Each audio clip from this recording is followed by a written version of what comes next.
There was this man named Billy, and Billy said that him and his buddy, they would always take a vacation every winter and stay in this cabin in northern Wisconsin. Now, he said this one particular winter, him and his buddy had planned to stay at the cabin for a week. However, his buddy was going to run a couple days late, so he was going to go there by himself and stay there until his friend got there. So Billy goes to this cabin, and he said it was, in this very remote location. You had to take a snowmobile to actually get to this place. So he said the first thing he noticed when he pulled up to the cabin was that there were all these snowmen.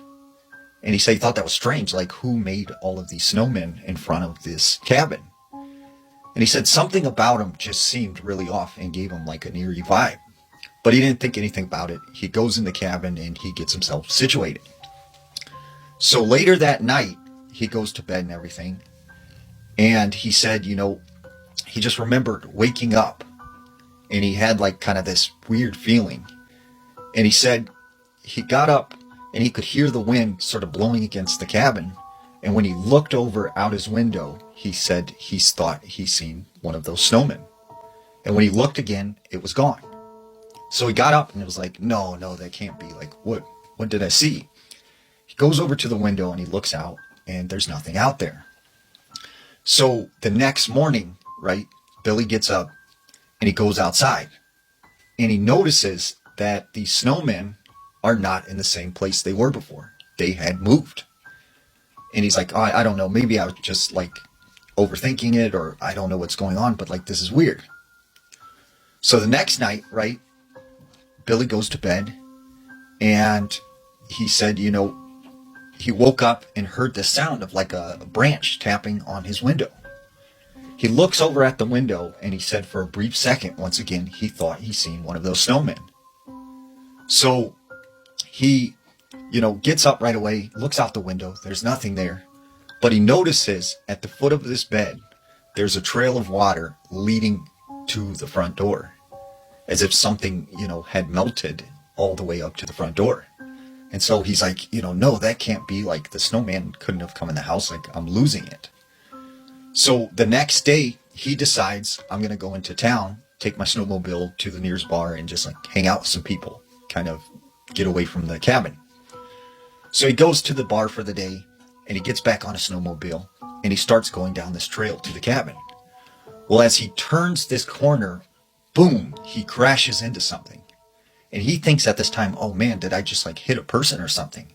So he gets off a snowmobile, he takes off his helmet, and he realizes he's hit a snowman that was in the middle of the trail. And he said right at that moment, he heard like a rustling, like something was running through the woods. And he said he got this eerie feeling again. So he got on a snowmobile and he speeds as fast as he can back to the cabin. So later that night, he said, he went to bed again. And he said he woke up to like a breeze blowing on him. And he said it felt like the front door was open. So he got up out of bed and he goes out of the room. And he said he could see that the front door of the cabin was wide open. And he started to hear like a woman singing. So he goes close to the front door. And he said when he looked out the door, blowing in the snow, he could see a woman with very long black hair, this white dress. And she was singing.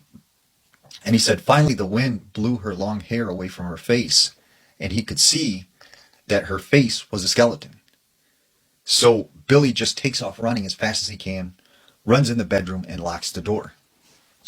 Next morning comes and he's like, you know what? I've had enough. I'm getting out of here. So he gets out of the front of the cabin and he gets on a snowmobile only to realize like it won't start. So he decides, you know what, my buddy's going to be here tomorrow. When he comes, we'll figure it out and go from there. So he decides to tough it out and stays in the cabin one more night. About 8 o'clock at night, he just got done eating dinner. He hears a knock at the door. And he goes to the window and is like, who could be here at the cabin this late at night?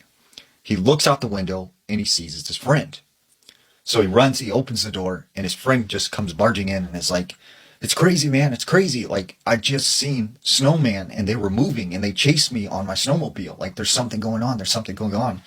Billy's like, I agree. Like, I'm 100% certain, like, something is happening here at this cabin.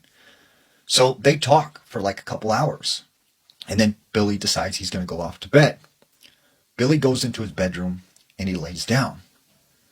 Well, he said all of a sudden there was a slight knock at his door. And then once again, another knock. He said it was his buddy.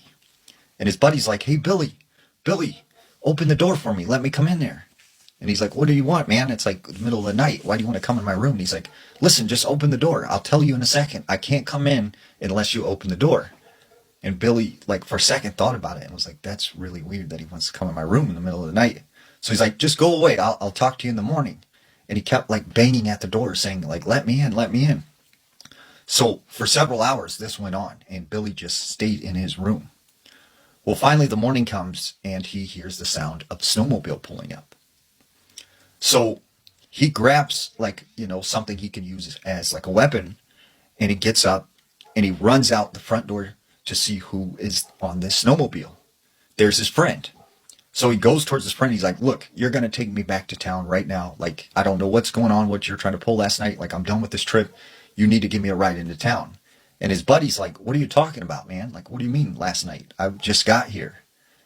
And that's when Billy realized that wasn't his friend in the house last night. So he told his buddy, like, look, I'm not staying here anymore. And he explained to him what happened. And they both got out of there and never went back to that cabin.